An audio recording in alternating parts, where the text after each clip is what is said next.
All right. Well, we'll go ahead and get started. I want to be respectful of everybody's time. And my name is David Chatham. I'm with Angel Oak Creative. Welcome to our On the Rise webinar. Basically, it's going to be a case study approach to capital campaigns. Excited to have some really knowledgeable, experienced people today speaking with you all. And I'm not one of those, so I will just be moderating today and just trying to keep the conversation going. The way that this is going to work, we've got a handful of questions that we're going to be answering as it relates to capital campaigns. We're going to try to open it up after each question, once we've kind of walked through from our team of the panel, their experience and expertise on that, and then we'll open it up for a few minutes of questions for after each of those answers, and then we'll just keep moving through the presentation. So let me first of all start the presentation here, and we will get started with some introductions and get moving. Can everybody see the presentation? Yes. Yes. All right, great. All right. First of all, just kind of set the stage here. This is going to be a case study around Trinity Academy's Trinity Rise capital campaign. I'll let Courtney and Jane and Mary and Daphne, who are all involved in that campaign, really dig into what the campaign, where that stands and what it looks like. But it's a $6.5 million capital campaign that is nearing the end of that run, and look forward to hearing more about that.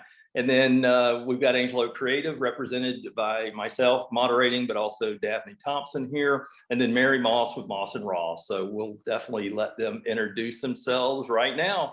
Courtney, would you like to start with an introduction? Absolutely. Thank you, David. So I'm Courtney Woodfin, and I am the Director of Development at Trinity. And David, that is kind of a stressful introduction. I would like to be a guest learning as far as knowledgeable, maybe experienced just through the process. But anyway, I am the Director of Development, been in this role for 9 years. Prior to that, I was in our admissions office for 3 years. And prior to that, my background is in corporate sales. I had 10 years at Cisco Systems. So that's my background. Well, thank you. And then Jane? Good morning. My name's Jane Curran. I'm the Director of Operations and Communications here at Trinity Academy. When we started this whole campaign, I was Director of Marketing and Communications, not Operations. So that's kind of been added on here since then. I have been in this particular role since, well, for 10 years.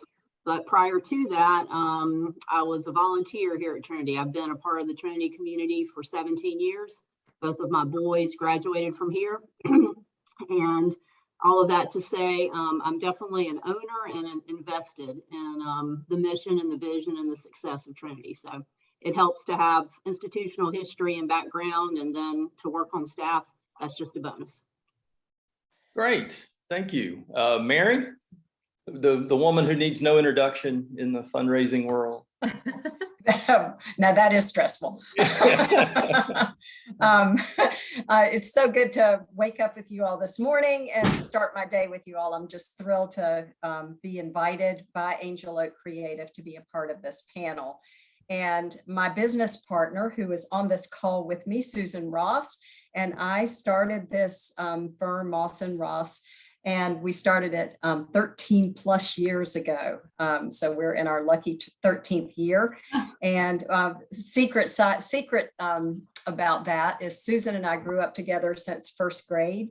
And our own business plan was marrying men whose names rhyme for Moss+Ross. And so that's, but we love what we do. And we are Triangle, Durham born and bred. I live in Raleigh. We both went to school in Chapel Hill, and this region of North Carolina is our home turf. Thrilled to be here. Thank you, Mary. And Daphne? Yeah, hi everybody. I'm Daphne Thompson. I'm a client success manager at Angel Oak Creative. Love helping, keep things on track from a marketing communications perspective.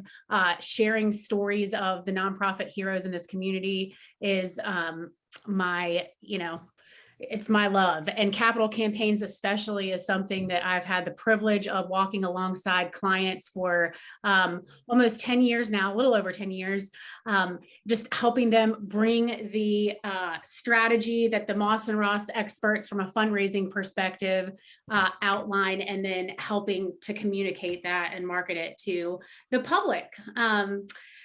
Really excited to be around the table. Have walked closely with Trinity Academy the past several years, and moss+ross on several capital campaigns for overlapping clients actually. So it's a privilege to be here and excited about the next hour and a half. Thanks for joining. Great. Thank you. And Daphne reminds me that with her shirt, make sure everybody can see that, Daph. This is our 10th anniversary at Angel Oak, and we've declared it a year of love and impact. So we're celebrating that this year, and this webinar is just part of trying to show some love to the community and help our nonprofits to make a bigger impact. So we're excited about that. If you want a love and impact shirt, email me and I will we'll be sure to get you one, no charge for that. So Or a sticker. Or stickers or any other swag that we can offer. So we're excited about this year and celebrating that. Our founder, Caitlin Kleinert, I believe, is on, and we're celebrating that as well. I also have my colleague, Peyton Duhame here, and she is interning with us from NC State, and her dad's actually on this call as well, who is starting a nonprofit. So it's an exciting day for all of us. Yay. So let's jump right into it here. The Trinity Rise was the name of the campaign that was launched a little while back, and I'm going to ask Courtney to give us kind of the 30,000 foot view of the campaign, how it started, why it started, what it's looked like the last couple of years or so, and then where we are today. So Courtney, thank you. Okay, David, I appreciate that. So I was thinking what information would be helpful. So maybe just a little background first on Trinity. So we are a transitional kindergarten to 12 grade school. So we have the little bitties up to the ones getting ready to head off to college. We were founded in 1998 by the merger of two schools. So there was the Regent School, which was a K-8 school, and Trinity Academy, which is a high school. So they merged, and we had about 150 students at that time. So for the first 10 years of Trinity's life, we rented facilities. So we were housed at different really churches. So we did that for 10 years. In 2005, we purchased 38 acres of land, and we set up shop in modular buildings. We actually had 4 or 5 academic buildings, all modular, but we were thrilled. It was our own. We had a field to play on, so we were thrilled. So that's how it started. 2010, 5 years later, we built our first permanent building on our property, which is Founders Hall. And at that time, it was our gym, our performing arts center. We could host our whole community in it, and it was just a great addition. Another 5 years later, in 2015, we built an atrium on as part of Founders Hall. So now we have dining, we have after school activities. It was just a great addition. 2017, Mary, I'm thinking we started a little early, but 2017, we engaged with the moss+ross team to do a feasibility study. Little history, we had tried to raise the funds to build an academic building, and we're struggling to raise those dollars. So we engaged with moss+ross. They did a feasibility study. 2017, 2020 is when we actually kicked off the Trinity Rise campaign. And when we did, that was August, we kicked it off with a $5 million goal.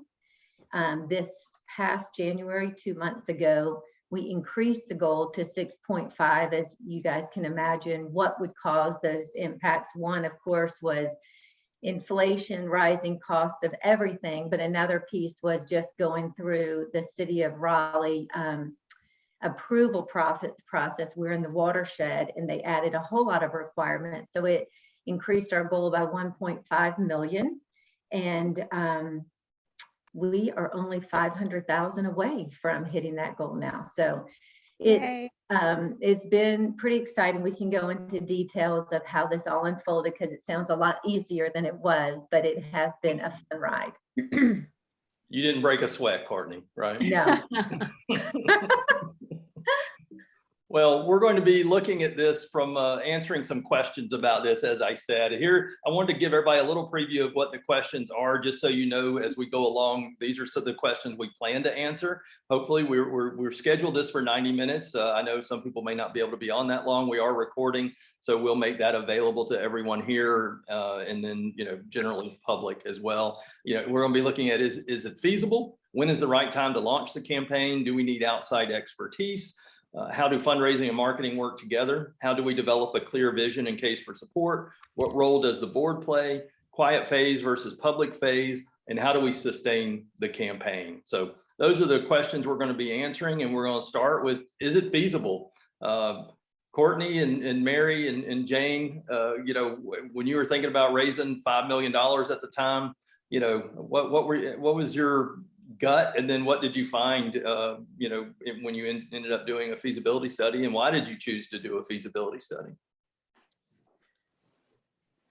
Well, Mary can speak to feasibility, but for our perspective, like I said, we had tried launching a campaign for an academic building a couple years earlier in 2015, and it was definitely a need. So the need was there. Our school was growing. We were running out of space. We were in modular buildings that were never meant to be permanent. So all of that exists. We knew everyone wanted it. So we went ahead and launched the campaign and ended up with a dining hall. So that tells you how much we were able to raise, which we were happy for the dining hall, but we needed the academic space. So really, I was somewhat new in the position. So I was seeking counsel myself and engaged with Mary and lots of conversations. And we just needed to know, were we able, what was the budget for our community? What could we afford? And that really is what that feasibility study was looking for, as well as how did our community feel about this? Were they ready? Were they going to get involved and participate? Because that's not what we had experienced based on what we thought with the couple of years prior to that. Mary, why do we need to do a feasibility study when we go into a capital campaign? Why is that even part of the consideration? Well, when I was sitting, not in a consulting role, but working, I've been in my role for 41 years for fundraising. And much of that was spent behind the desk doing fundraising work until, as I mentioned, 13 years ago when we founded moss+ross. So I have to say, I practiced what I preach. We never did a campaign without a feasibility study. I'm a huge believer in trying to position an institution for success. And in positioning an institution for success, you don't just fly blind. You want to get as much information as you possibly can before you put your institution, your valued institution, on the line. And by that, I mean, you're going to set a goal and you're going to try to reach it. And the whole point of success for an institution is not just reaching the number, but reaching the whole project. As Courtney pointed out, they didn't get where they wanted to get. It wasn't a matter of what number didn't they reach. They were not able to do for their school what they wanted to do. So a feasibility study, and by the way, it looks like this. It's big and long and thick. I don't know if you all can see that. I'll show it to you in just a second. But it's about 50 pages, and it is an in-depth study of going out with the vision that has been cast by the board and by the school. And then, consultants become your advocates. and we become part of your institution, and we go out and ask your supporters in collaboration with you what you are doing. Is it important to them? Would they support it? And by the end of this process, you found out about what they think of the leadership. You found out about what they think of your programs. You found out about what they think of your project, and you find out who's going to lead it. And yes, eventually you're going to get to that question of, would you consider a gift in the range of X? And it's not a pledge, but you find out about that. So when you go back to the board with the results of that long study, then you realize, okay, I have positioned my institution in the best possible way. I know as much as I can know about how to do this campaign. And yes, it is feasible, or it's not feasible right now. We rarely say no, never. We usually say it's not feasible right now, and you have some homework to do. You may not be ready internally. You may not have staff or budget or those sorts of things. So is it feasible is a very big question with a multi-part answer. And what it looks like at the end of the day is a roadmap. You find out in a feasibility study that you got a roadmap of how to get to not just the number. Everybody focuses on the number, but it's really the end goal of the project, which is going to further your mission. So that's what we talk about when we say, is it feasible? In the case it was an invaluable tool to my organization, for sure. It really gave us a true perspective on what we were doing well and areas that we needed to improve and areas we hadn't even been addressing. So it really was a roadmap, a checklist that we worked from and got ourselves ready. And I think the success of the campaign has everything to do with the preparation work that we did outlined in that feasibility study. So I looks like this. Yeah. It's long. You know, Courtney will remember, we put a lot of words in this. Yeah, I think A lot of charts. literally she had 51 recommendations. I was like, 51? Like, is that even allowed? Right. Can't go over 50. And when we came What if back, we do well? they had checked off every one. They Wow. did their homework. And so Jane and Courtney and the team were so proud. We've done the work. Now we can start. Oh, but it took us 2 years. So just Yeah, so that's the readiness phase. Yeah, to speak to that. Yeah. You know, that was hard data that we could then turn and go to our board and say, we need budget to do these things. Yeah. We had not been doing an annual report. We had not engaged a company like Angel Oak to help our brand just really stick. And so there was a lot of foundation to do. And finally, now we knew and could prove we needed to invest internally, and everything changed from there. Yeah, Jane, I think, can you, and Courtney too, can you just maybe give an example or two of what you mentioned, the annual report? What were some of those? We don't have time for you to list all 51, but if you could just give us a couple of examples of some of the things that you had to check off to be ready to do your capital campaign. I'm sure Courtney remembers. I know them all. Wow. And they were even related to athletics. They were related to not being the best kept secret in Raleigh anymore. I mean, we all knew who we were, but we couldn't share it with the world, or we didn't know how to share it with the world. Go ahead. I was just going to say, you know, David, what we really were able to do, those 51, is we started diving deep. We could really categorize them into buckets that got it down to, and then those were action items under each. But a big piece, and it was really the justification for the partnership with Angel Oak, was around messaging. Like Jane said, with athletics, technology, so much had to do with our community not understanding what we were doing. So areas that we were being rated poorly in or lower in, we actually were doing. It's just they had no idea. And so, you know, that was a huge piece of it. And there were also wanting to hear from our leadership, wanting to understand our financials. You can imagine driving onto a campus that is all modular buildings. It doesn't scream financial strength. So we had to really communicate that and had to get our board in front of our community. We needed to highlight who they were. We have a very strong board with impressive backgrounds, but they didn't know who they were. So it was just really a great, it was like putting glasses on for the first time and just seeing ourselves in that way. And I think, Jane, wasn't it like we got the report in October of 2017 and were with Caitlin and Daphne 2 months later and had them signed the next month? I mean, Yeah, and I mean, we started small, but then every year my budgets increase because we've seen the value of what we've been doing.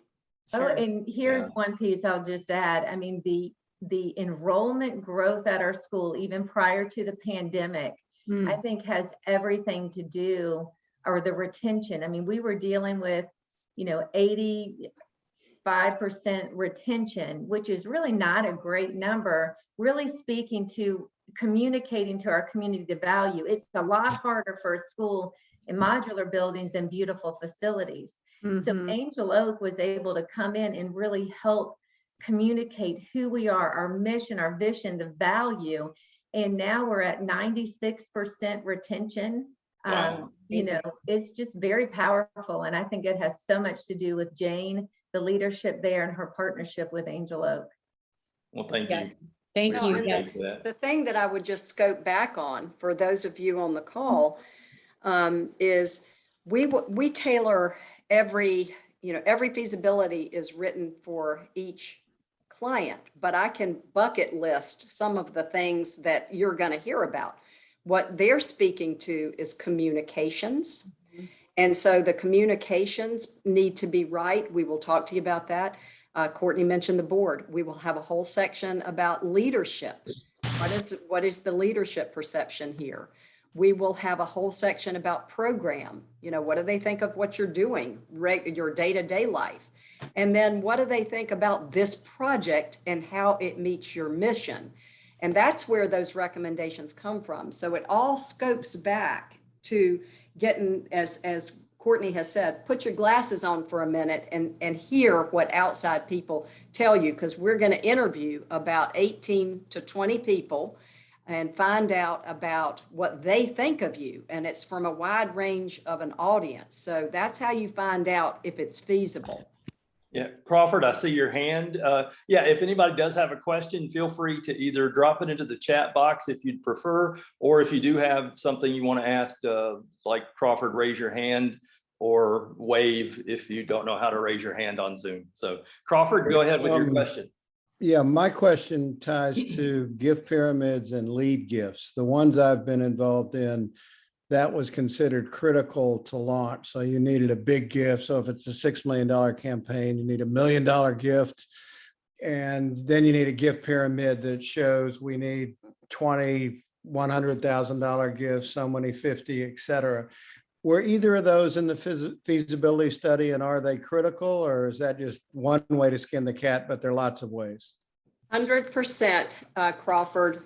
You'll see these gift pyramids are part of what we show the interviewees that we're talking to. And that question, remember, you're going to get a whole lot more than that number, but that question is very tailored to, hey, Crawford, if we were coming to see you about this project today, this is not a pledge, but would you consider a gift? And I would point to the gift pyramid.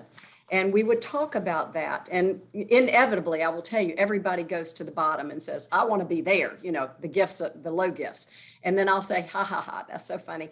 And I need to do my due diligence as a consultant for the board. And so quite seriously, if it were today, and this is not a pledge and you could pay it over 3 to 5 years, where might your family fall in this gift pyramid?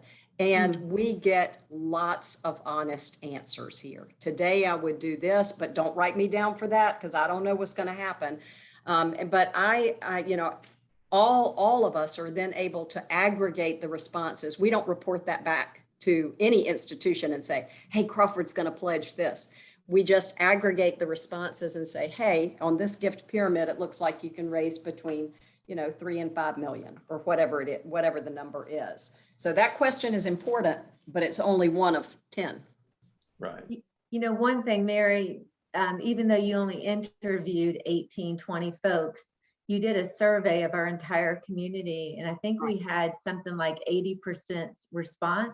Yes. So we got a ton of great data.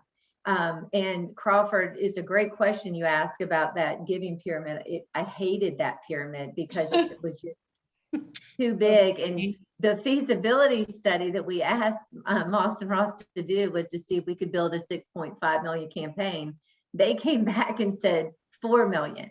We're like, well, what do we do? I mean, we need a and this was not, well, anyway, 6.5. They told us 4. They told us to do a lot of work. And a lot of work changed a lot of things for us. So now, a $6.5 million campaign is obviously possible since we're just over 6 million in gifts and pledges. It's a 3-year campaign. And I think we're at like 4.5 million in hand of the 6 million pledged. Wow. But it has so much to do with, if they did a feasibility study now, so much has changed. The confidence level our community has in the school and leadership has a lot to do with it. The messaging, people having great pride in being a part of this community, the growth in the student body has a lot to do, new families coming in.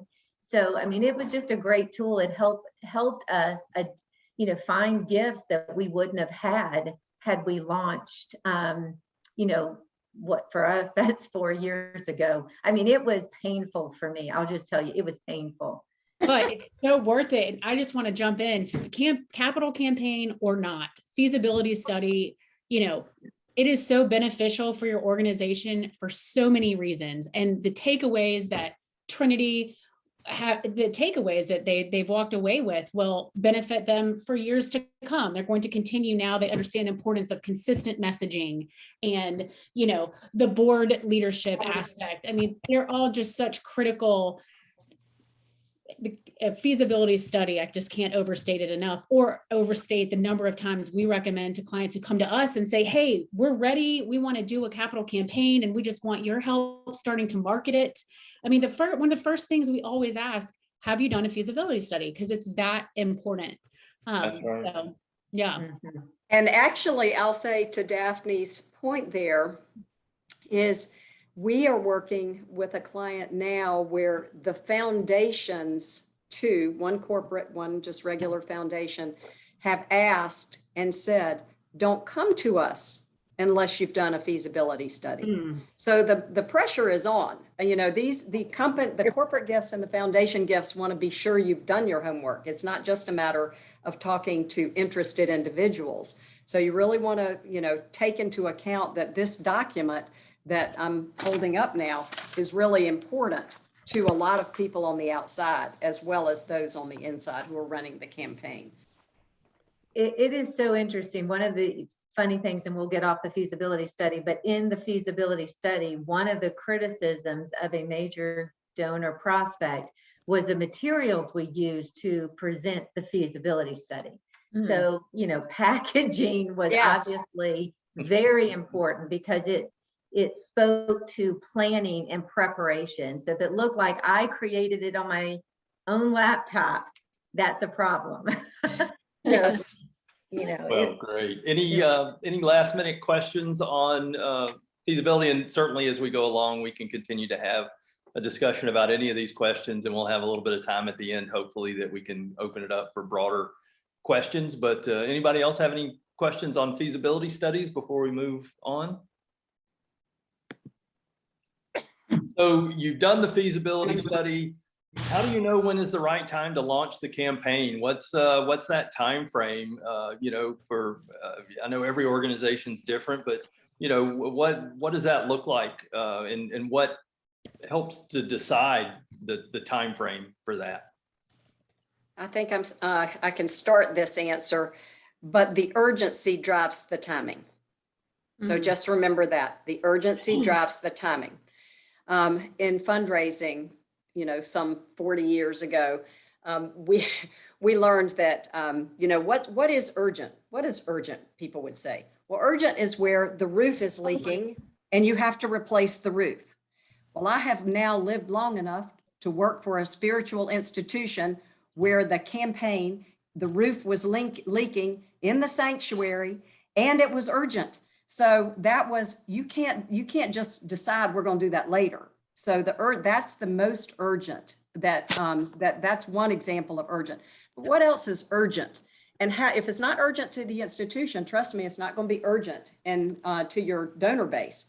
So in the case of Trinity, they can describe better what was urgent for them. But from a consultant's point of view, they were desperate to have several, tens of thousands of square feet for academic purposes. The modulars are fabulous. I've been in all of them or most of them, and I can tell you they're great, but they needed more space. And they also needed some permanence, a permanent emblem.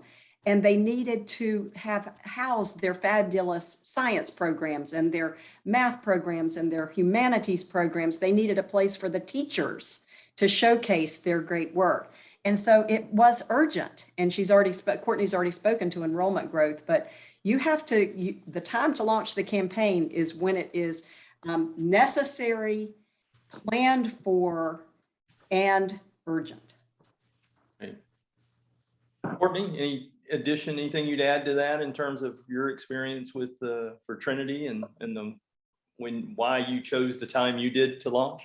Well, maybe this would be the reason why you need to have a good fundraising partner, because Mary kept telling me, no, you got more work to do. You're not ready. I mean, we did have in the middle of our feasibility study, and when we launched, our head of school, who had been there for 13 years, announced he was moving to another school. So we had to add in a head of school search.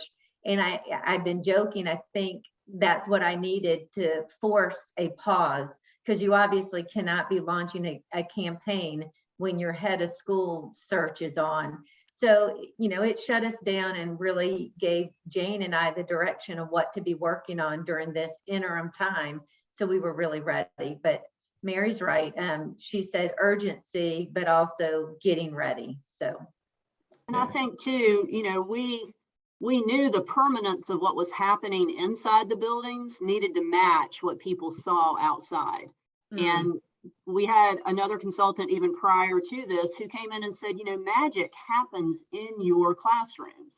But to have somebody drive on campus and see what we now call cottages instead of modulars or trailers, we were spinning the words to try and help people think better about us just driving on campus. So to continue to grow, it needed to match that beauty on the outside that really was existing on the inside.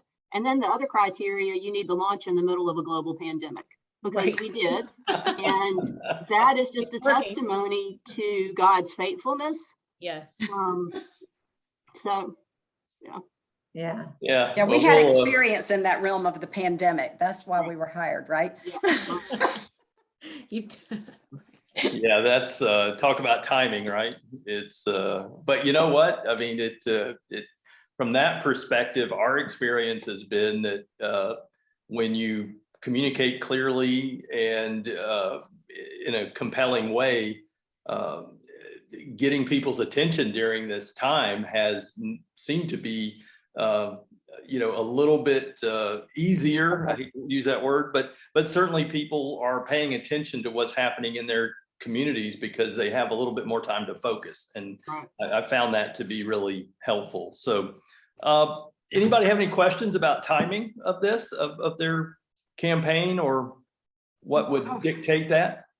David, I want to summarize something that Courtney said before we leave, because I think it's so important. Urgency is one thing, roof leaking is one thing, but planning for the moment is something that we really don't want to leave without really underscoring as much as the urgency. Sometimes it's not always as obvious as a leaking roof. But what they did at Trinity in this case study is classic good practice, classic best practice. take the list of recommendations from the feasibility study and plan for the moment. It was urgent for that year and a half. It was urgent that they get more space, but they weren't ready. And they knew they had to be ready. So we are, you know, I know our whole firm is very careful to be honest and say, you're not ready. Because why? Because if you're not successful, your mission is not successful. The project isn't successful. Nobody's successful. And some people will question, why do I even need one? I got 5 friends. I got 5 friends. They probably do have 5 friends. That's awesome. And those 5 friends might give $5 or $10 or $20,000, and the project is $6.5 million. Yeah. So you can't respond, you know, honestly to your board and to your constituency, the people who really are empowered to hold the mission dear. You can't be honest with them if you don't do a feasibility study. I do feel very strongly about that. Yeah. Yeah, and if it's the old saying too, right? If you fail to prepare, you prepare to fail, right? So, I mean, I think that's an important reminder. So. Yes, great. And we do not want to make this an advertisement for Angel Oak or for moss+ross, but we do want to, this is a question we hear often. Do we, you know, when sometimes, as Daphne mentioned, at Angel Oak, when somebody comes to us and say, we want to do a campaign, a capital campaign, we need to raise $1 million or $5 million. You know, one of our first questions is, are you working with a fundraising consultant? No, we just want to hire you. And, you know, we really say, well, let's talk about that, right? Let's understand what we do and let's understand what they do and how they work together. And we're going to talk a little bit about how fundraising and marketing work together in a minute. But, you know, what drives the need for expertise? Maybe Courtney and Jane, you know, you mentioned Jane working with Angel Oak early to help maybe check off some of those boxes. For you all, what helped you make that decision and your board? Because it's not a small investment, right? Correct. And, you know, we are not a large staffed school. We have grown and added some staff since Courtney and I started doing what we're doing.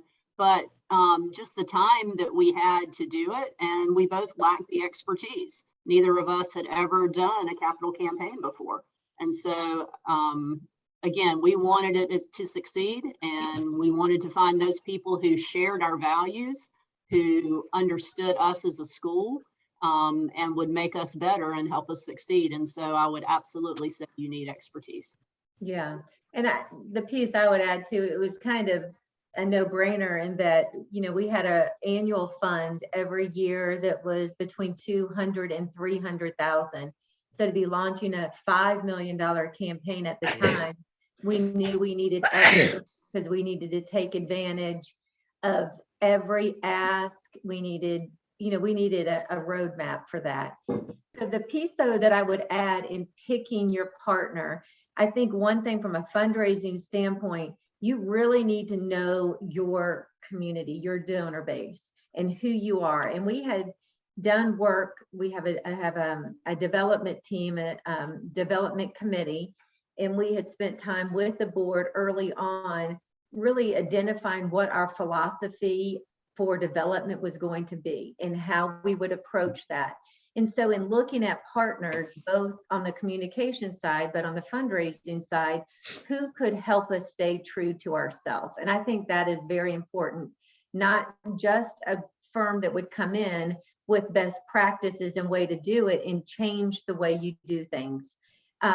Because then you're going to be dealing with other things. And I felt with the moss+ross team, those were questions that we really asked, explained who we are, and felt that they absolutely could adapt their process and their strategies and their messaging that still felt very Trinity. And then the same as we went looking for marketing, that is almost even more important because we needed them clearly not only communicating who we are, but doing it in a way that it felt very Trinity. So that would be a piece I would add in your process. And the only thing that I would add is, as I had begun this presentation by saying, I hired outside expertise all the way through my career. And having done that, I did what Courtney did. We found the matches And it mattered that the personalities even, were a fit with the board chair, because I knew then that this fundraising consultant had to have his or her ear. And so once you make that decision, I will also say here that fundraising consultants are necessary. You want them, you need them, and we are trouble. We get in your daily life, and it's not just the money you're paying us. How many times have I asked Courtney a question that's going to take her 15 minutes to stop what she's doing and answer, or 30 minutes, or whatever, 2 hours to research something or get a team together. So it is an investment of not just money, but it's an investment of time. You have to have staff on the other end who are willing to put the time in to work with outside expertise. Yeah. Yeah, and the board chair is a key piece. I mean, it's funny the way you said it, Mary. The board chair and I think both said to you just at our groundbreaking ceremony, we chose you based on a big piece of it was who the head of school was at the time. And Yes. felt like, he needed to have your respect. But that was key. I mean, the board needs to be a big piece of that selection process, and the head of school for us, or executive director for others. Personalities are key. What was that process like for you, Courtney and Jane, to find a partner, moss+ross or Angel Oak? What, do you just kind of close your eyes and pick somebody, from the phone book, or, what did that look like? How did you determine who the right, I know you mentioned value alignment, but how do you even get to identifying who those partners are? Well, I'll just speak on the moss+ross side, or the fundraising side. Since we're a school, I looked at schools that were very successful and reached out to them to get ideas of who they'd worked with. So obviously looking for a partner that had experience with K-12 schools. And, a big piece that I really liked about the moss+ross team is that Mary had sat in my seat, and not just in one position, but at multiple schools. So I knew she wasn't just telling me best practices. She was able to speak to, because nothing ever goes the way it's supposed to go. Nope. And she could identify with, no matter what I experienced, she could have 2 or 3 examples. So that was important to me, that somebody could understand the weeds of a development director and the dynamics with just different relationships. And so that was key. Right. I'll speak to the Angel Oak piece. Courtney and I actually found Angel Oak through a Mission Increase seminar, heard Caitlin present, and you were there too, David. And there was just something that piqued enough interest for us to reach out and say, could you come talk to us? And we interviewed them, they interviewed us. We had everybody within our organization that could come around the table: athletics, admissions, development, marketing, communications, head of school. And we sat around the table, and they wanted to know about us, and we wanted to know about them. And then when it came back all around, it was obvious you guys got us. You understood us. We could tell from the information that came back that we were aligned in a lot of ways, and we saw the work you had done for other organizations, and we wanted to be partners. And it's been a great partnership ever since. I remember those interrogations. I mean, those interviews. Well, that was a fun time. So, well, great. Anybody have any questions around expertise of hiring out for that? What to expect? We're going to talk a little bit in just a few minutes about costs and what an investment in a campaign looks like, and we can talk about that from both outside expertise as well as other expenses. But certainly, if you have any questions, please put it in the chat or raise your hand. David, I'll add something. One of the things that we try to bring is the right team to the job. And Courtney's right that Mary's pretty astonishingly qualified for independent schools with her background. And when we started the firm, she was probably the best independent school fundraiser in the state. She won't say that, but I will. And then on the higher ed side, you know, I brought in that expertise from many years in higher education fundraising. And then we built this team of 25 people now that comes at it, some of them from independent schools, some of them from higher ed, some of them from nonprofits. So you want to get the right team for your particular cause. And one size doesn't fit all. So we put together a 3-person team that actually does have the expertise you need. Great. Thank you. So let's mix it up here a little bit and talk about the intersection of fundraising and marketing and how they work together. We hope they work really well together. That's our goal. But talk about that a little bit, if you would. Maybe Jane, if you would like to start. I mean, there's certainly a difference between fundraising and marketing. There's a reason you hired Angel Oak, and there's a reason you hired moss+ross and working with that. But talk about the role of maybe looking at it from the life cycle of the campaign. What role does marketing play in supporting the capital campaign with you? In my mind, it is the foundation of that capital campaign. If you don't have strong communication and marketing and branding to begin with, what you build on top of that's not going to be very strong. And so one of the things I think we mentioned earlier, we had not done a regular annual report leading up to this campaign. And so that was one of the first things we dug into, and our families needed to know that, yes, we were very solid financially, but like Courtney said, if they saw us in modulars, they probably thought we weren't. And so I just pulled back up the 2017 annual report that we did, and it has information from, at the time, the chairman of the board, because we were in transition with the head of school. So the letter opening that up came from the chairman of the board. But we even had our auditor speak to our stability and our financial strength, the head of our finance committee on the board. We shared lots of stories of students, and we called this annual report Stories of Stewardship.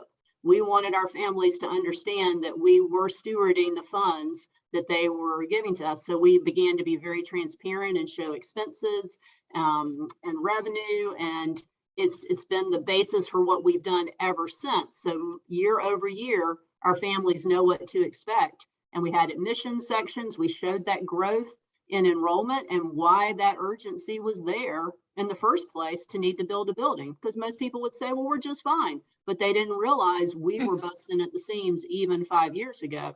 And now it's even more so. So all of that laid the foundation to help the fundraising piece. Mm-hmm. Yeah, and it sounds like the feasibility study identified some areas of improvement for communications and marketing that Definitely. you could address directly. Did you take that personally, like you weren't doing your job well, or? it was, honestly, it was a little hard, but because we were communications and you're the director of communications, but others continue to say it's not the job you do, it's the overall picture. And again, I'll tell you, back then, I think as an advancement team, which was admissions, development, and marketing communications, our overall budget was $30,000. How could you do much work with that? And now my own budget's about 3 times that for communications, because again, our board has seen it has paid off. So internal fundraising has helped me, right?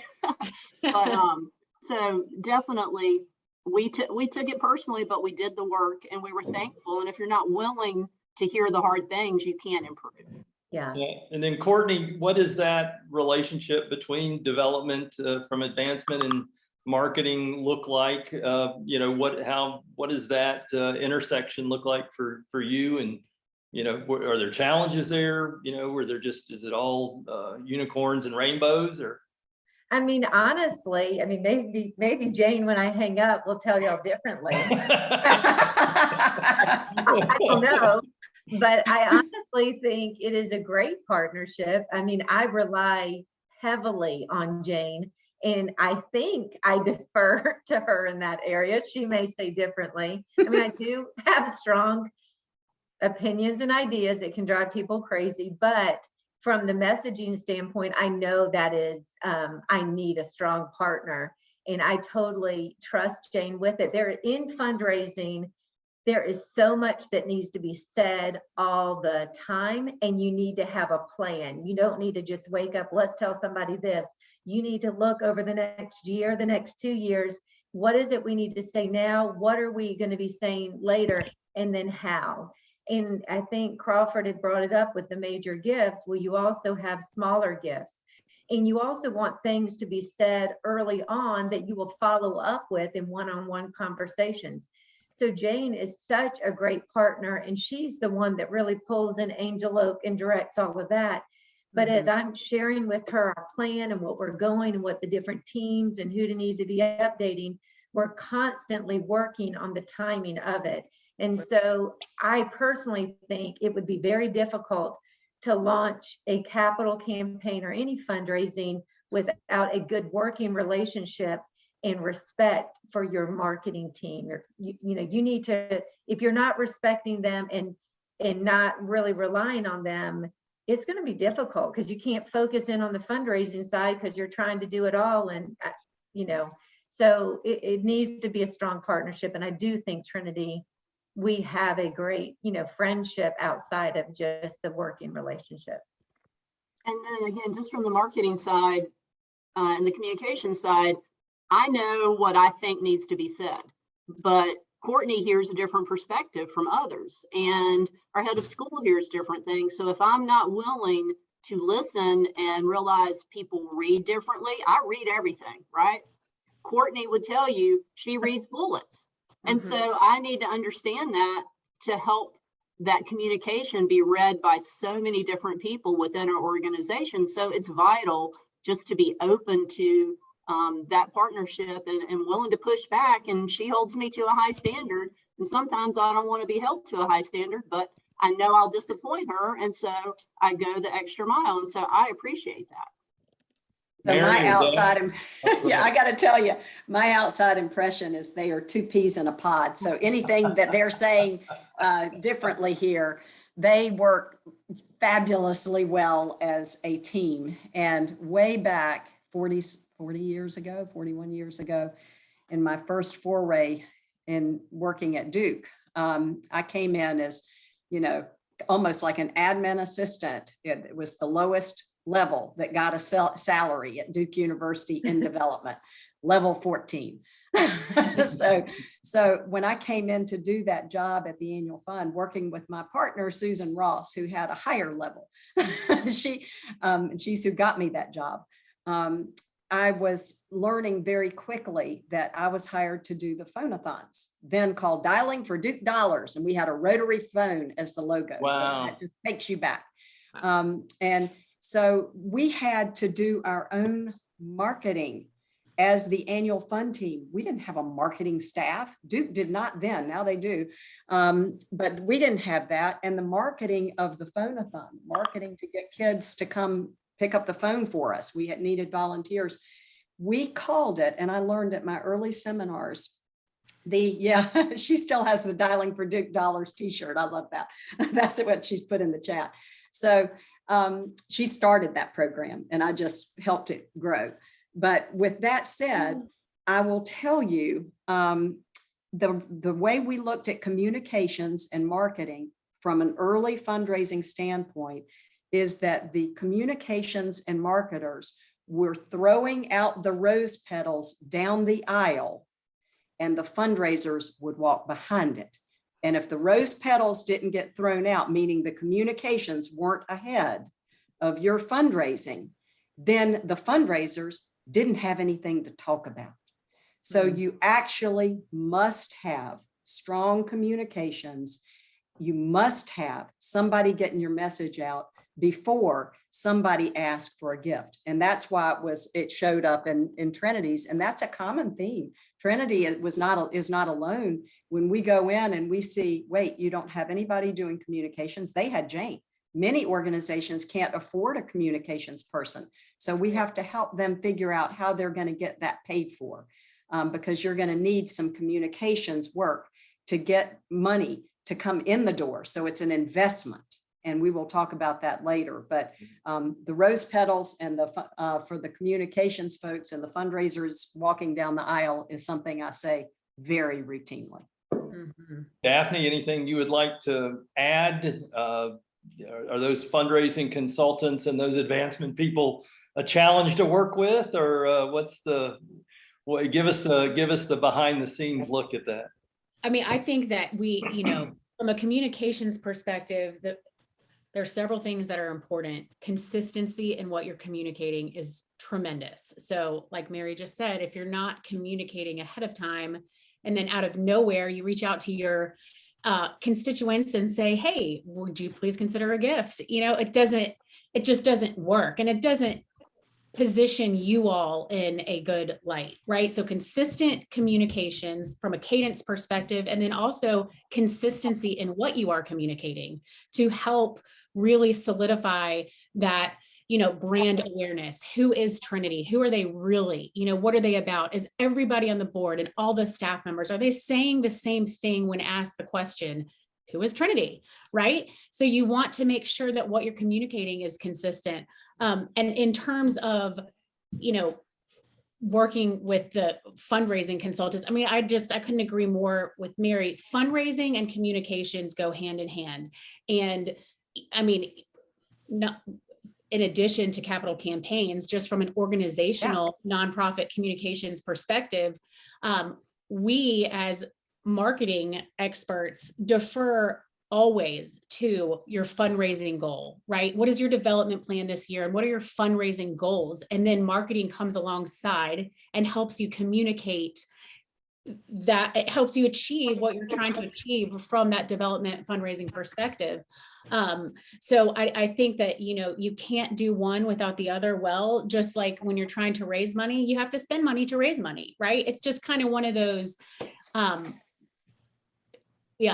it is what it is. And it's a beautiful thing when the relationships work well together and you've got strong experts on either side, or just team members. Another thing Mary was saying, so many organizations we work with don't have the luxury of affording a Jane, right, in that communications role. I can't tell you how many times it's the executive director who's trying to also manage their social media posts, or their development director trying to manage social media. And it's a challenge because that's not, they're really where their focus should be and where their expertise is in. So yeah, I think that they go hand in hand, and you really can't do one well without the other. Yeah.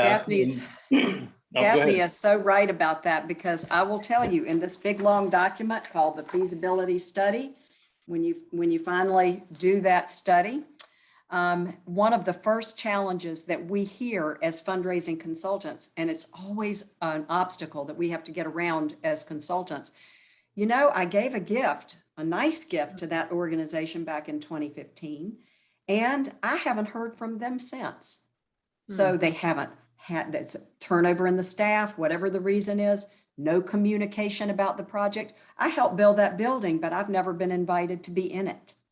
I helped do this. And so the communications, it's really not just capital campaign, it's ongoing, because as soon as I sit down with somebody and they say, nice to see you, Mary, I'm glad you're here because I want to tell you something. I haven't heard from that organization in 3 years. Yeah. I'm surprised I'm even on their list. Wow. So it's all about communications, individual stewardship that we'll talk about, but really communications writ large. What is the organization doing, and what did you do with my money? And when am I going to be invited to see it? Yeah. Yeah. And just take an opportunity. Daphne mentioned consistency. I have 4 C's of communications, and it's, whether it's a campaign or anything else, it's clear, concise, compelling, and consistent, right? If we can package those 4 things together, you're likely going to experience success when you're doing your communication. So,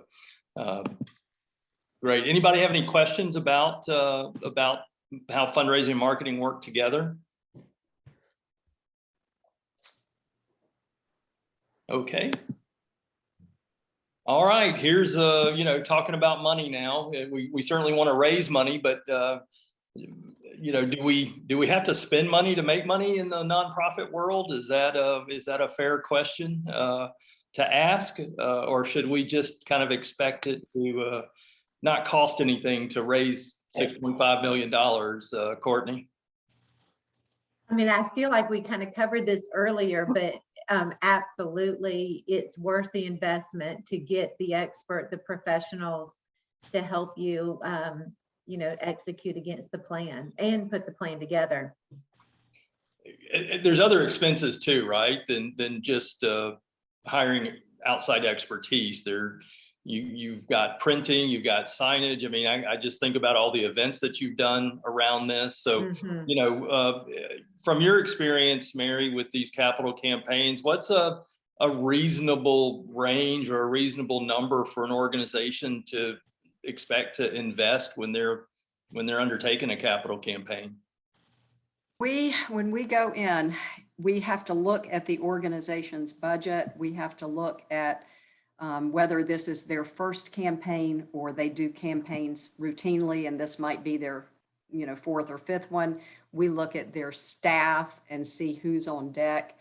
And all of that matters in terms of building a budget. One of the things in a feasibility study as an exhibit is always a template for a budget. We don't build it out in the feasibility study, but we show you what you need. And if I'm going to generalize here, I'm going to tell you, as a smaller organization, you might need to spend all in communications, marketing, and other expenses up to 10%. And that may include some part-time help, 10% of your goal. It might include some part-time help. It might include, the communications pieces, those pretty pieces that need to go to show credibility, as Courtney was saying earlier about the rigid, you don't do those kinds of expensive things on the front end, you do them on the back end. And, it would include the cost of just flat out paying consultants, what that cost is. So it's, the larger the organization, if you're UNC Chapel Hill, it might not be that much because they've been doing campaigns forever. And I actually don't know their full budget for their expenses. I know we've worked with 23 schools and units there, but we don't know. I don't know what they spent writ large, but generally speaking, the larger the organization, the expenses for the campaign could be 5%. But in the routine world of independent schools and organizations with, $10 million, $15 million budgets, $3 million budgets, and $300,000 budgets, you're going to need to look at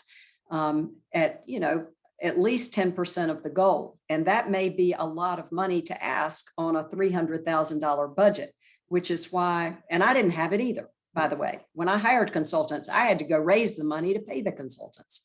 So that's how that money got paid to the consultants and to the marketers. So it doesn't mean that it goes down. The cost of consultants doesn't go down just because you're a smaller organization, because it's human capital that you're paying for. I have to pay people, you have to pay us. And so the cost stays relatively flat for us. But I would think if you're looking at a $2 million goal, you want to look at least, maybe it's going to be $200,000 to run that campaign. And it could be more and it could be less depending upon the status of your staff, et cetera. Yeah. Yeah. And one thing, Mary, that I just want to throw this out there, that I've learned an expression from Mary that she has said countless times, and it's so true. The question that you really should be asking yourself when you're trying to raise money for a capital campaign, or really any kind of fundraising, when you're trying to raise money, is not, can I afford to pay those consultants? Can I afford to make that 7 to 10% investment? It's, can I afford not to make it? Because if you do not make that investment and you do not reach your fundraising goal, what then, right? How are you going to build that permanent academic building on your campus if you don't meet your goal? Or how are you going to fix the roof that's leaking? So anyways, it's always good to kind of flip that question and ask yourself, really, at the end of the day, a 7 to 10% investment in order to reach your fundraising goal is critical. And can you afford not to make it? I see we have a couple of hands raised. Caitlin? Can you guys hear me? Yes. All right. Hey, everybody.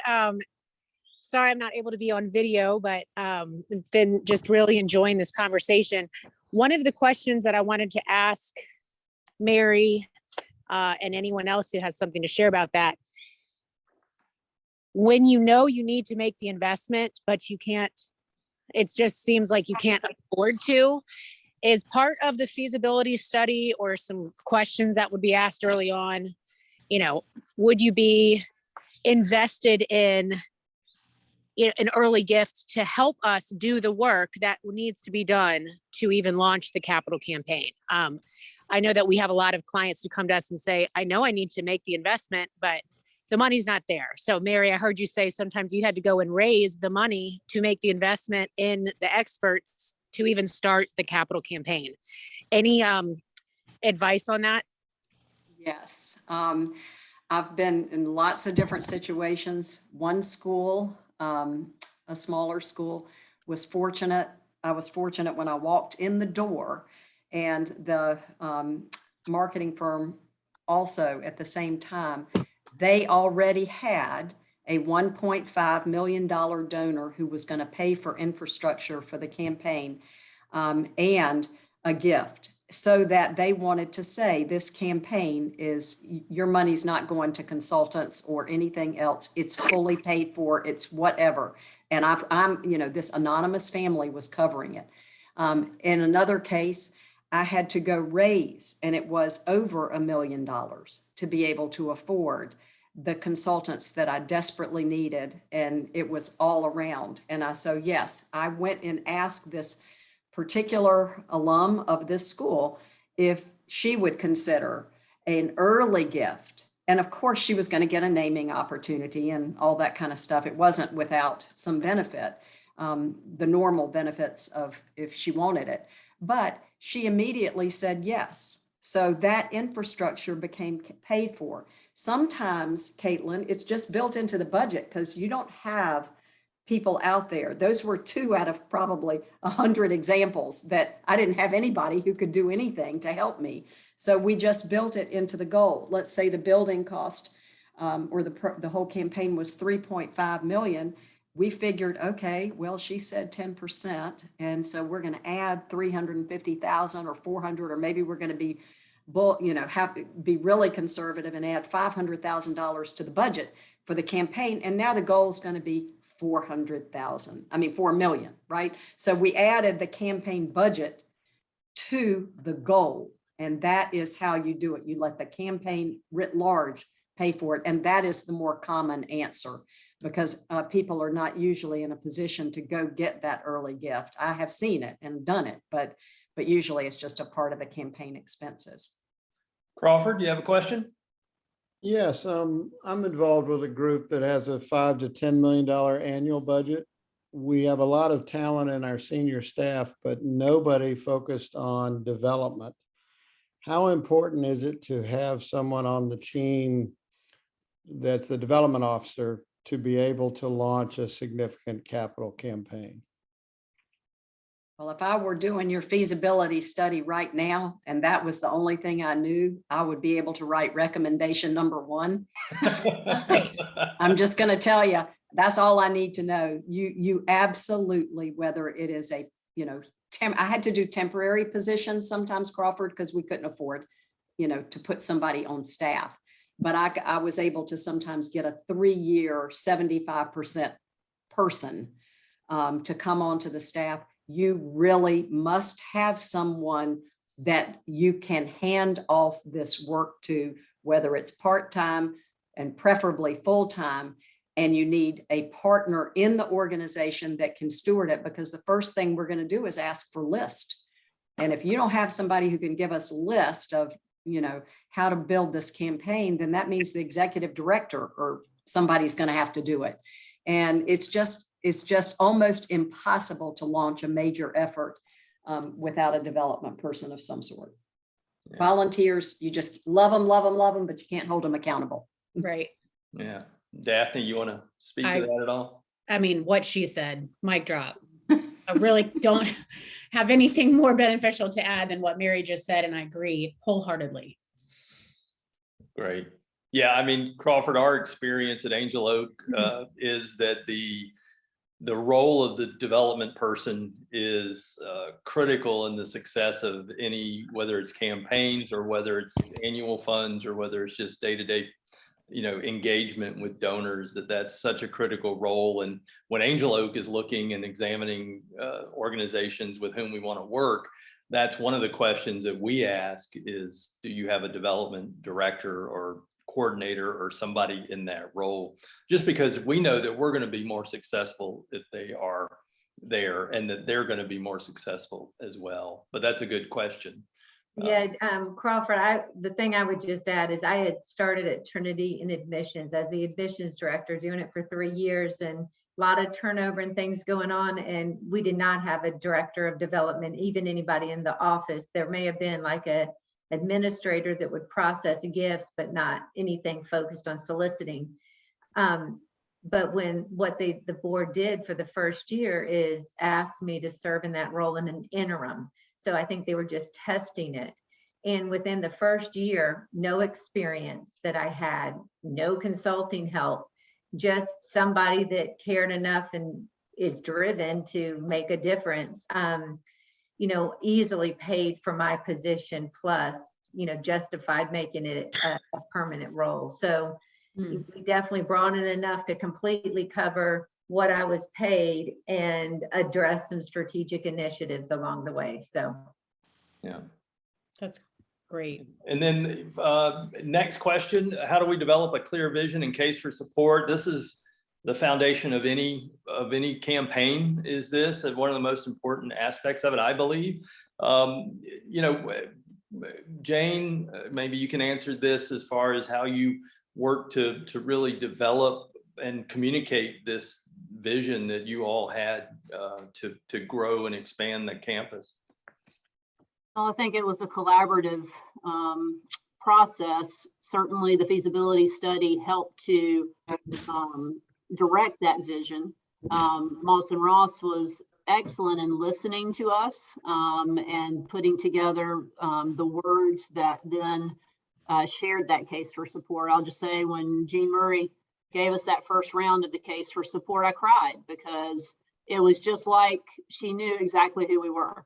But there was a lot of work that went into it with staff, with parents. We held town hall meetings because we wanted to hear beyond just the survey that had happened all the way back in 2017. I think those town halls, Courtney, were probably 2019. Is that right?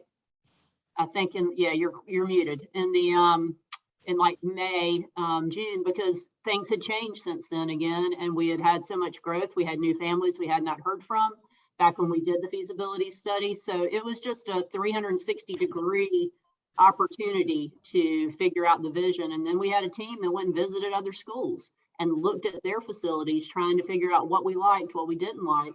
And we had some ideas. And after those town halls, we came back and made some changes on those things. Right. Yeah, Daphne, from a communication standpoint,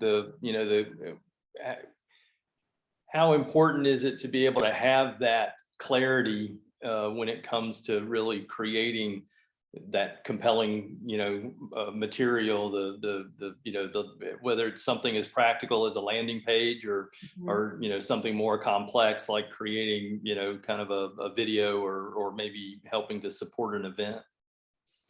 I mean, I believe that it's critical. I think, again, the most critical thing that you can do outside of messaging consistency in what you're communicating and in the cadence in which you're communicating is painting the picture. I mean, you have a case for support. You've got to start with the need, which, again, I mean, similar to what Mary said in terms of like, when do you consider a capital campaign? Well, the urgency, what is the urgency? What is the need? And how is that tying into the timing of everything? But being able to clearly communicate the need that you have to raise the money, and then communicate what you will do with the money that is raised is critical. And I think that having one of the things that we do with our clients when we embark on any campaign is we start with a foundational piece. It's called the campaign overview, right? Doesn't matter if we're talking capital, end of year campaign, annual fund, whatever. We have a document, a campaign overview, and a huge portion of that campaign overview is the key messaging section, right? And it's like 7 to 10 most important key messages that you want to communicate in anytime you're communicating about this initiative. These are the 7 to 10 things that you just want to pull from. Maybe you only pull one of those things in an email, or maybe you use all 7 of them in a case for support, but it's continuing to just say the same thing over and over again to really get into people's minds. Like, this is what we're doing. This is the need. This is what your donations will help us accomplish. This is what the future will look like with this campaign being successful. And this is what it would look like if the campaign were not successful. So again, I mean, I think messaging is just, it's critical. Yeah, and I mean, So the one thing, Jane, you go ahead. okay, just going back to coming up with Trinity Rise. I mean, Yes. oh my goodness, the work that went into and the prayer and the iterations of just, at first it was going to be Trinity Rising. Well, why is it not that? I mean, there were all these different things, but Yes. it has to cast the vision that you can then go use words that support that, but visually, I mean, what Angel Oak has done visually with Trinity Rise has just been phenomenal. And all of our materials are so beautiful because you're there to inspire people. Right? We're going to build this permanent building, and what you see behind Courtney there is a campus master plan. You know, your words and your pictures have to inspire and have to have people want to give. And that was just such a crucial piece that, again, I knew what I liked, but you have to float that around because you just don't know all the different things and thoughts that people have about a word that you wouldn't even think about. And it's like, oh, don't use that, or that's overused, or then start researching and see who else is using it. So that was just, again, a foundational process. And that really happened right before the pandemic. And I mean, we had time to be still and think on that, but that was so key. Yeah, words matter, right? Yeah. They do. And one thing I'll just make a distinction, we've already talked about what fundraising consultants do and what marketing and communications consultants do. We write the one that's not, it's got great words. Our writer on staff who was referenced earlier, Jean Murray, she's terrific. And she writes one that looks good. It doesn't look terrible, but it's not meant to be a high impact piece. We want this to be looking like a draft. So when people see it, they know their input is going to change it. And it's called the preliminary case statement. And so through the feasibility study, we're testing the concepts in the preliminary case statement. Right. That's where you get all your good feedback. And that's when we are done with it. The report says what you need to change, and this project won't fly, but that one will. And they didn't like the wording or the timing.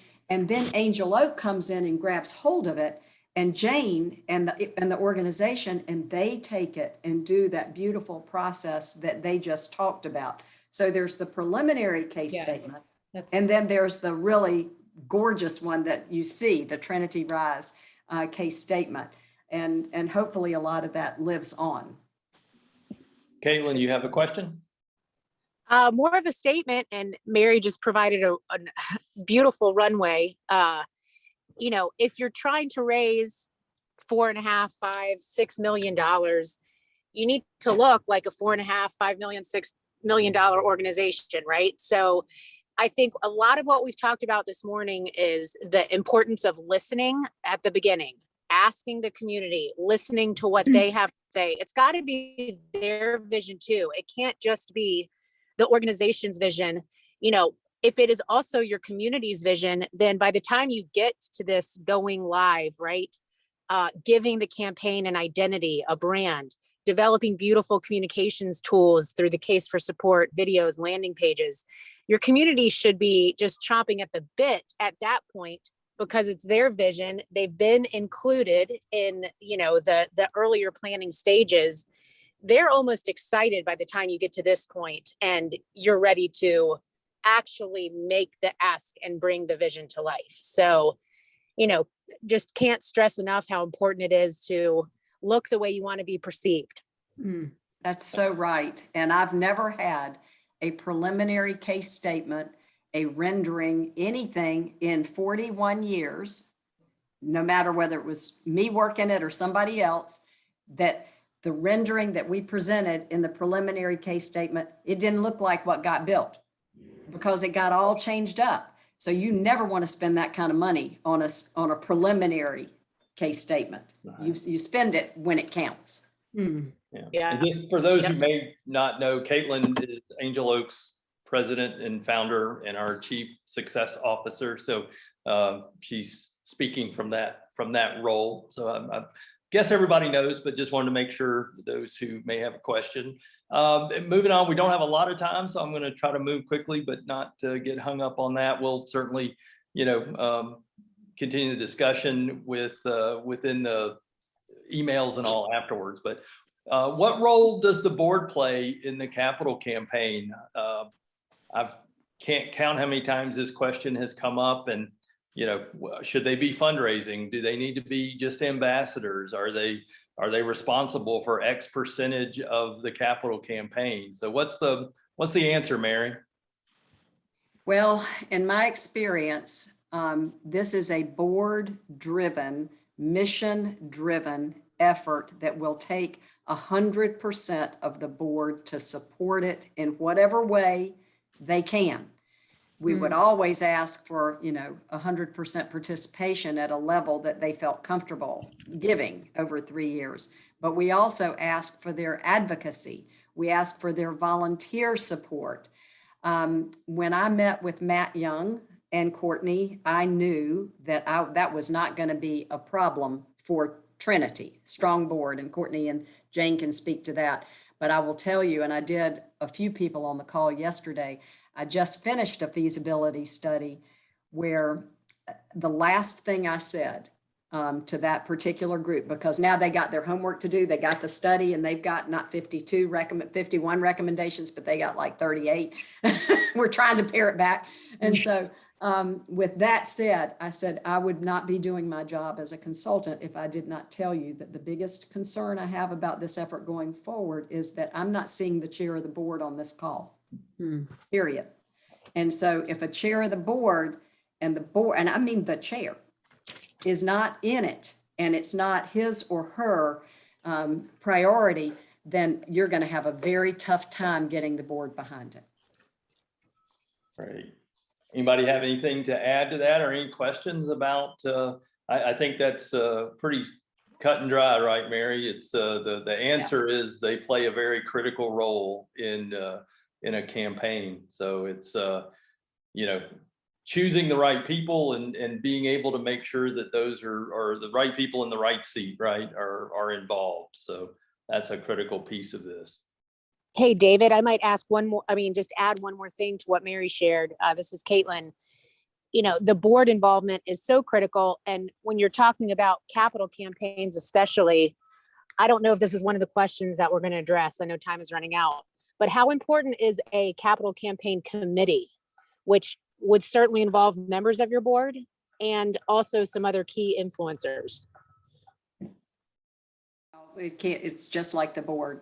You can't do it without it. This is never, you don't look to Courtney and say, it's your campaign. It's never a staff campaign. Development exists in an organization in service to the board and in service to the mission. That's why fundraising exists, is in service. We are a service organization within the organization. So if you don't have your committees, if you don't have your board, that's all addressed in the feasibility study. And I know we're going to run out of time, but I just wanted to be sure we got Crawford's question and other concepts out. But I love your question, and it's critically important, Caitlin. And we're going to, just for anybody who does have to hop off at 10 o'clock, we certainly appreciate you being here and attending. I don't want to just stop the discussion. So we're going to continue, and then we'll make the presentation, the full presentation available. We'll be sending emails out to the participants as well as making it available online. So, don't feel like you're going to miss it. Well, and if Cornelius has to jump, Cornelius, here's the Look at here's the phone. Just so you know, I got the rotary phone. That's amazing. Crawford, you had another question? Yeah, the question has to do with if the board can only write $100 checks, say, that's all they have, but they're willing to work their tails off to make it work. Is that enough, or do you need rich board members? Good question. So I can speak to that. Yeah. We've got, on our board, we've got 15 board members. And so I know Mary says 100% involvement. That was my fear going into it, because the Trinity community, to be successful with the 5 million campaign, was going to need a community effort. It was not going to happen because of our board. In fact, I was just looking back at our numbers early on. So we launched in August, and by December, or within the first month, which was, I don't even know how transparent to be here, but our largest gift in the first 3 months of a $5 million campaign was $250,000. And so we were right about $1 million. We had a long way to go.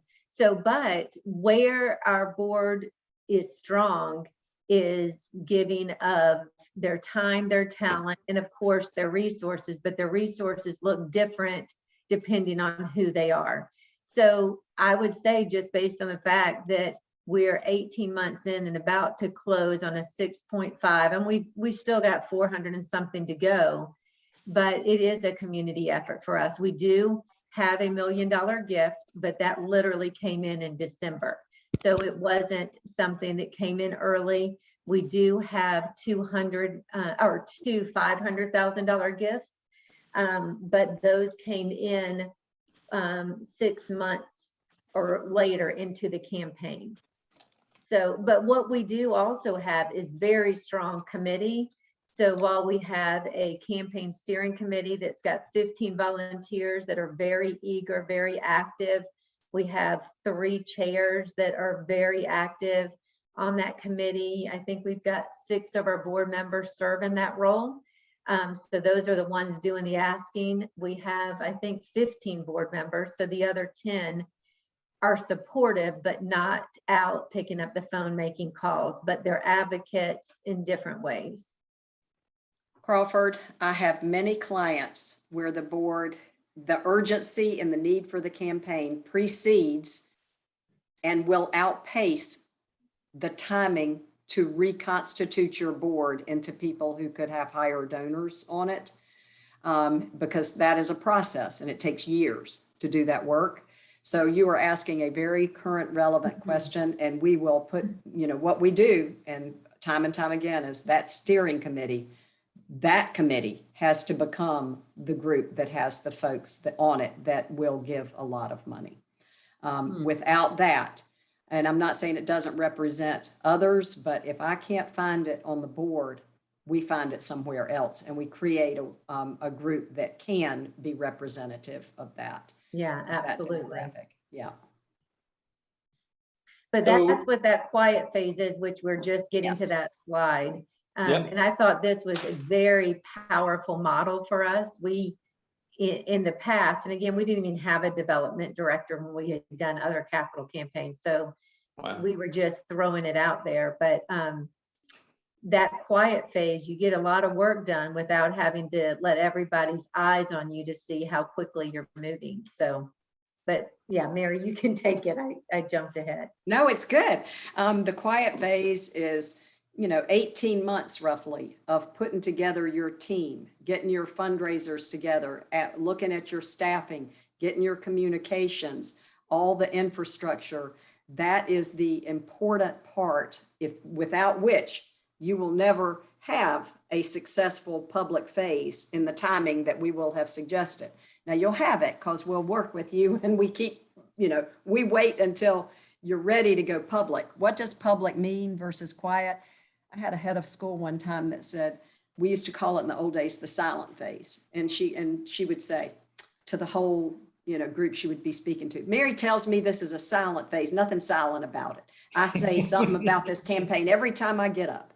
And so she is, and so we, you know, fortunately the profession caught up. It's the quiet phase, and we will ask you to broadcast what you're doing. We will ask you to do that.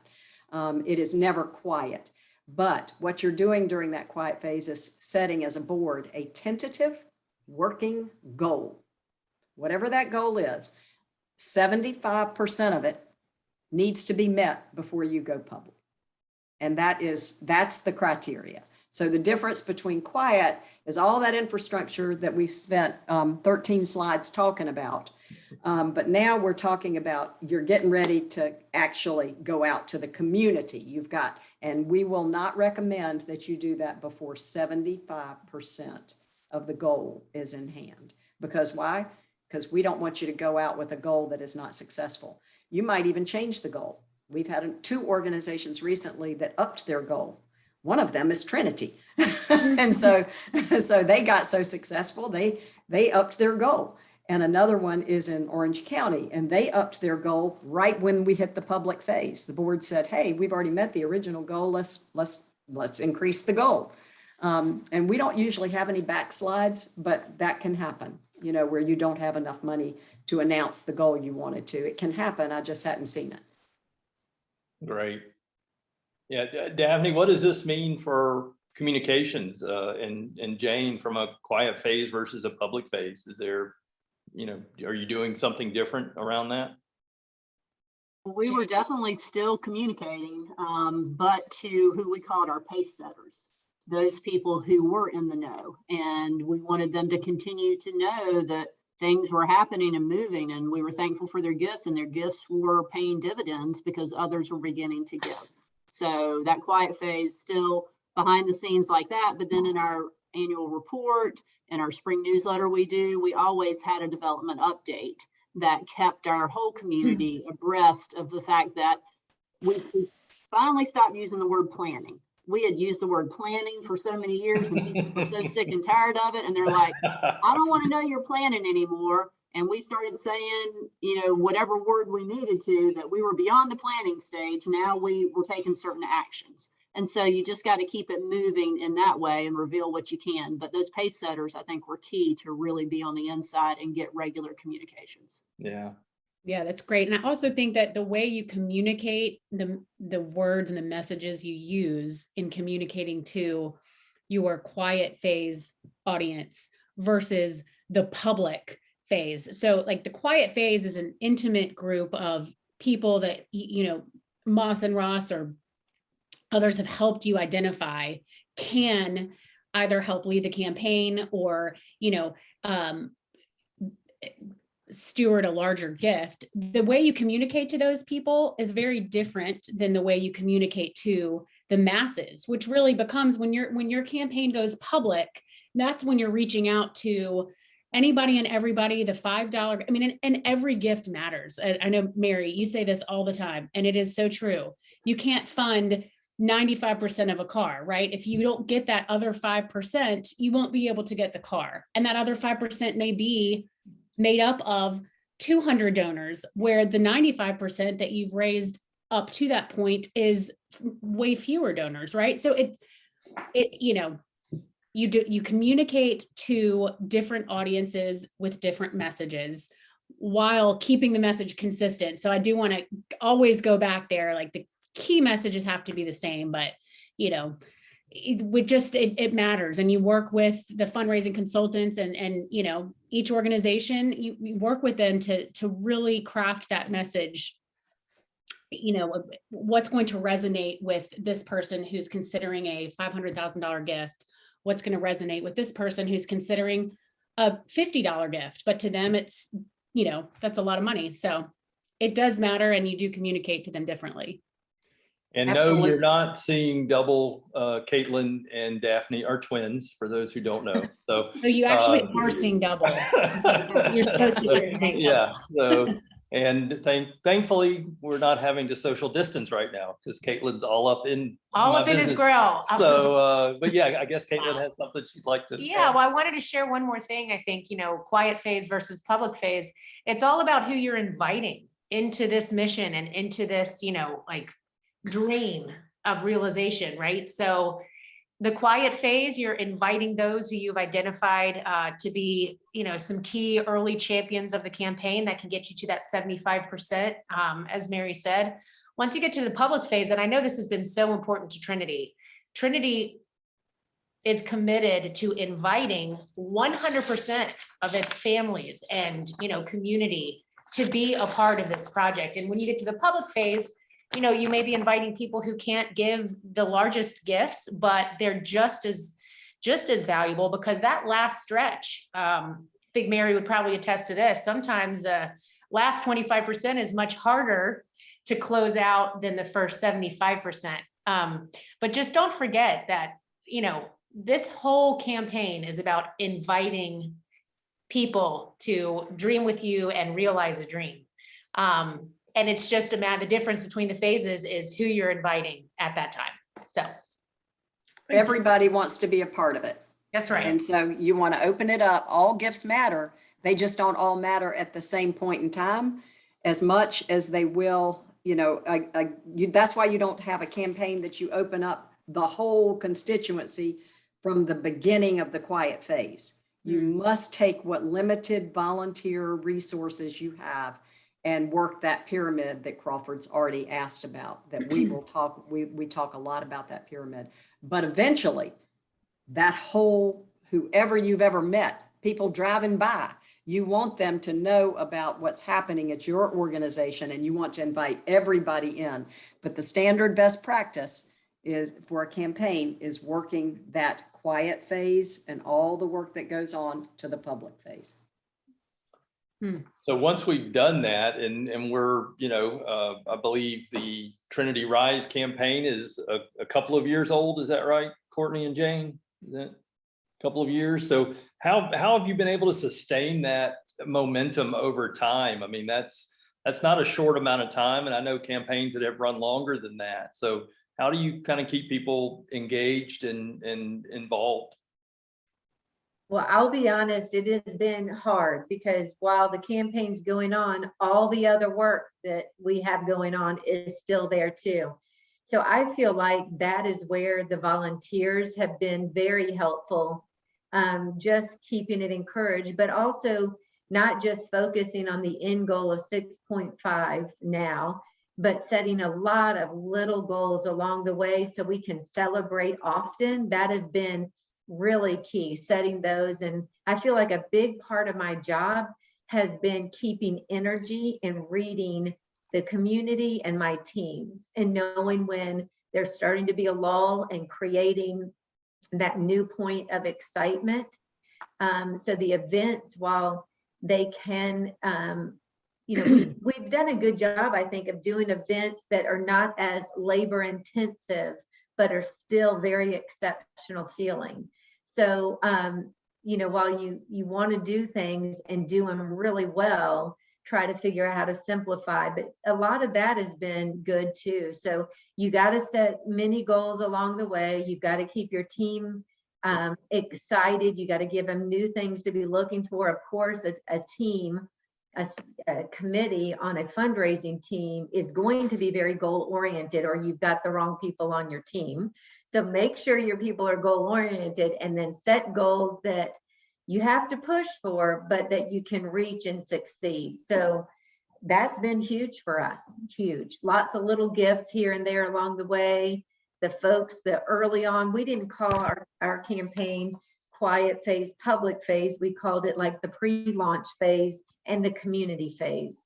So those in the pre-launch felt like insiders. They felt like they were helping us get to the point we could tell the rest of the community, we need you to get us where we can make this happen. So keeping them updated, allowing them to be part of the celebrations, giving them insider information before the rest of the community hears, keeping a buzz going. And so I'm constantly looking and having tools of what we'll do next as we start going back down. How do we bump it up again? So Jane, it's definitely a job. Sorry, Courtney. I just said it's definitely a job. Yeah. Jane, how do you stay true to your messaging, but still keep it fresh, right? Over the course of a couple of years with, how are you just not constantly repeating yourself with every email and every, outreach effort? Yeah, it's certainly a challenge, but Angel Oak has been a great partner in helping us, especially on the social media piece, to look at different phases of things that we then push out. And, again, the Lord's just been so faithful to bring us gifts when we've needed them and to give us that shot in the arm, and then we can go celebrate that. And so we look at it from a different perspective. And then we had the groundbreaking. We did that March 1st. And so just the opportunity to have people then come together and celebrate. And now we're following up with a spring newsletter. This goes back and recaps that, but still continues to show now there are bulldozers on site. So, people are hearing and seeing, and each part of the phase has just continued to carry itself on. Yeah. And you've told a lot of stories too, right? Over the course of the campaign. Definitely. And I'm sure we will continue to do more of that when we need to push, maybe at the beginning of September. But, our goal is to get this done before we leave for summer break. Not that we'll stop working, but our families take a break. And we know that they need a break. And I think Courtney needs a break. And her team needs a break, again, to settle. And again, every single time we've had a goal, maybe we've come in the day before, but the Lord has never failed us on that. So yeah, I mean, of course, big gifts can keep a campaign going. So I'm thankful that our $1 million gift came in late and not early. The timing was perfect when you raise a goal $1.5 million and then have $1 million gift to help take it. So that's huge. Yeah, so we came up with $1 million challenge, little short communication, just a little 4-page communication. But again, that was just a shot in the arm to folks to say, hey, we just need you now. Your pledge, your gift is going to be doubled. Let's get it done. Right. Mary, anything you'd like to add?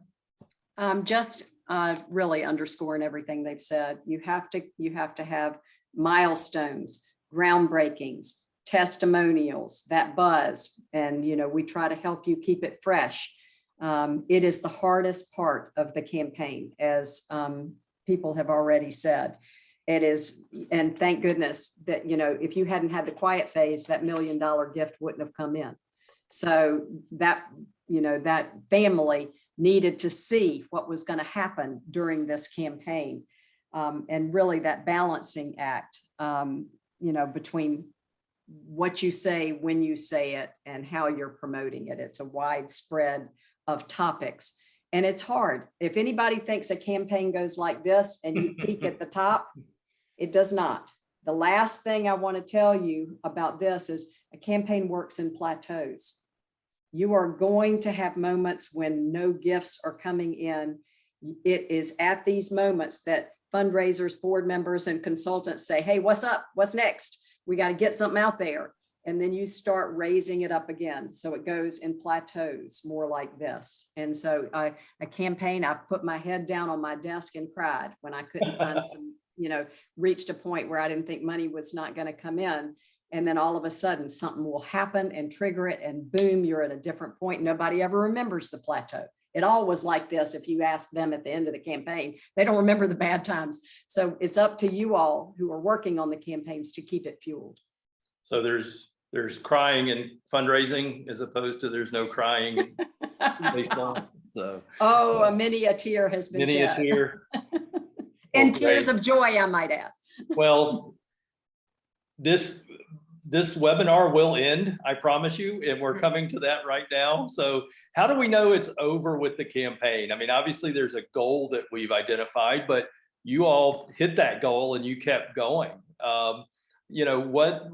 When is it over? Are you just in perpetual capital campaign mode, or is this going to end? It's going to end in June. Okay. So Now we got to figure out. Courtney told me that, and it's a year early.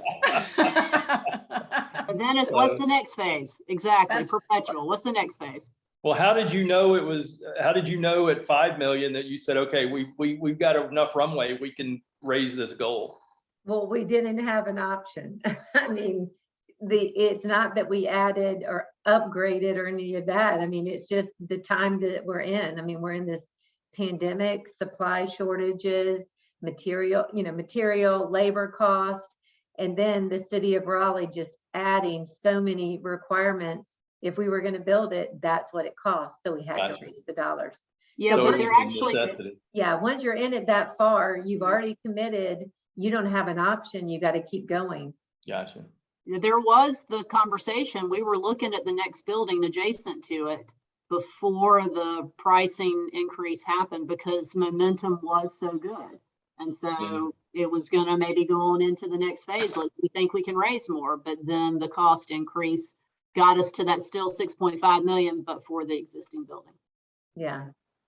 So you know it's over when you hit the goal. That's one way to know. Yeah. But I will just tell you this, it's if you have that relief so much so that the campaign is over, you'll fall into the trap of not working on the next project, not stewarding your donors, not keeping them informed. The campaign tentacles linger long after the fundraising ends so that the communications don't have a gap. When you reach the goal, you celebrate it, but the fundraising never stops. And a good organization like Trinity already has another project on deck. I'm a big fan of initiatives or some word like that Yes. that come along right after the campaign ends. There's always something to Yes. get people excited about. Yeah. That's great. Daphne, anything you'd like to add about kind of how to, when and how to wrap up a campaign or what that?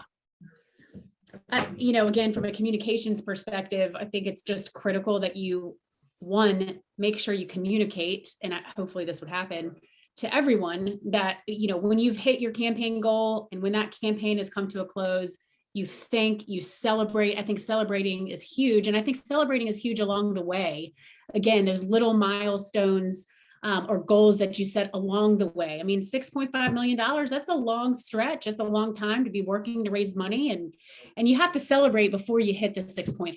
So I think that that's important, but certainly once you've hit the goal, you celebrate, you make sure that you inform and communicate to your donors that you've hit the goal. And then I think, and the most important thing, and something Mary shared earlier about donors that she's spoken with who said, hey, I gave 3 years ago and haven't heard from the organization since, didn't even know, I'm surprised I was on the list. Like, that just cannot happen. It just can't. And you don't want it to. So I think that it's critical after the campaign ends that you start really stewarding those donors. Existing donors who gave to the campaign, new donors, you bring them into your mission and you start talking about, hey, what are the next steps we need to take to bring them into our annual fund so that they become donors, year round, or there's so many initiatives. I love that thought, Susan. I think that that's great because there are always going to be initiatives that you want to take with the donors that you have brought in from a capital campaign. Moving forward, you don't want to lose them. You don't want them to just be a one-time transactional giver. That's not what we're going for. Okay. So, yeah. Well, thank you all so much. Here's we've got some contact information on the screen of how you can reach out to all of our participants. Would love to have follow-up and conversations. Apologize for going over. We certainly could have ended, but I wanted to keep the conversation going, and apologize though to all those who had to drop off and we didn't end on time. But thank you so much to Courtney, to Jane, to Mary, to Daphne. Thank you to Caitlin and Peyton, everybody who contributed to this. We're very grateful for that. Look forward to sharing the content of it. Also, anybody who wants to follow any of the organizations on various platforms, you can do so here at the various social media and YouTube and all of those. So we certainly look forward to that. And any last words of advice or wisdom from the panel that you wish you would have said but didn't get to say yet? Thank you. And thanks for inviting Moss+Ross to be on this panel. I always learn something every time we have these discussions. So thank you so much. Thank you. Our Yes, pleasure. thank Yeah. you.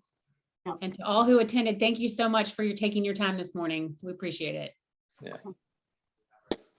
Well, thank you all. We will wrap this up, and once we get it all formatted and everything, we'll be posting it. So we look forward to sharing that with you. Thank you, and have a great day. Good luck on your capital campaigns. Yes, good Yes. luck. And all your fundraising. Thank you, everybody. Thank you.